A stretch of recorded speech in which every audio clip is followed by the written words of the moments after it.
I'm joined by the former President of the Republic of South Africa, His Excellency Jacob Zuma. He's also the political mind behind the new formed Mkparty, which made significant inroads in South Africa's last election. They are now the third biggest political party in South Africa, even taking up that seat as the official opposition party in the country. Baba, thank you so much for joining us on RT. Thank you very much to meet with you as well. So, as I mentioned, the Mkparty making significant inroads in South Africa's general elections. What are your plans? And perhaps let's start with what you think the biggest achievement of the Mkparty has been thus far. I'm sure if we were to tell the truth, MK is the youngest political party, just 1 year old. But it has been able to attract the feelings and the wishes of the South African population. The very fact that we are now a formal opposition, that tells you a very good story about Mkhondo Wesizwe. So what are your future plans going forward, especially Very simple, to take over the governing of the country. That is our immediate objective that we want to make as soon as possible. You're a prominent anti-apartheid political figure in South Africa who's been part of the African National Congress, which has recently expelled you from that political party. We know that you've challenged this issue. I just want to get what your views are, because globally, you have been known to be part of the ANC. Well, there's a long story about that. If you ask that question, you are producing, we are making me to produce a very long kind of an answer. Firstly, as we have said, I joined the ANC at my young age. In fact, it was even before qualifying. I lied to the people who had to make me a member of the African National Congress. I was very young, just 17, when I joined. The reason why I did so, because the ANC is an organization that was established to liberate the people of this country.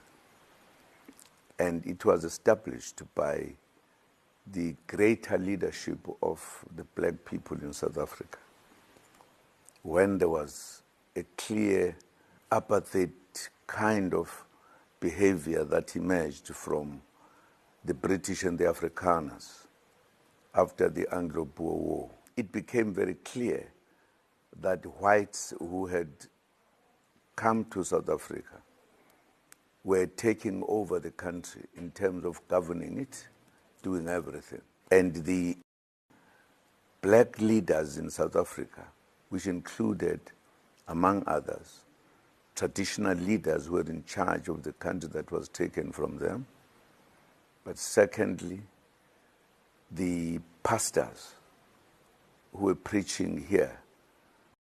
There was a thing called apartheid. In other words, dividing about anything. If anything, it was reversing many, many things. As a current ANC, I hope that we, when we are in charge of the country, this is what we will do. Very little of that was happened. I mean, just to put it mildly. We ended up with an emphasis on what we call the equal rights to everybody. That was done. But it was not actually done to do it. Some of the things that were supposed to be done, they were never done. In the Freedom Charter? The Freedom Charter, for an example, is a key document. If you look at it seriously, it was equal rights that were attended to in the Freedom Charter. What the Freedom Charter says was never attended to. And you would have felt, therefore, that with time we are going to address the issue. But the issue was never addressed up to this day.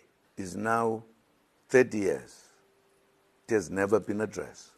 Instead, we were going backwards rather than going forward as this organization. Now, as the time went, it was worrying. We finally ended up with a situation where the leadership that came was no longer even thinking about anything. If anything, it was reversing many, many things. As a current ANC. I always forget this name at times. I feel like I'm getting a political lecture from you at this point, His Excellency. I do want you to touch on that issue then, on that ANC that you mentioned that has made this journey to this point, which has expelled you, which you were part of. You joined at an early age of 17 years old, which has now expelled you. I know you've challenged this issue, but what are your views about them actually expelling you? I'm starting like this because I want you to have a clear thing, because people at times misinterpret things. Even in that one, I'm going to come, because you started with at the beginning that I'm being challenged and I'm challenging people. It was part of this history that I'm talking about, wherein we're all together. We had all agreed what we need to do.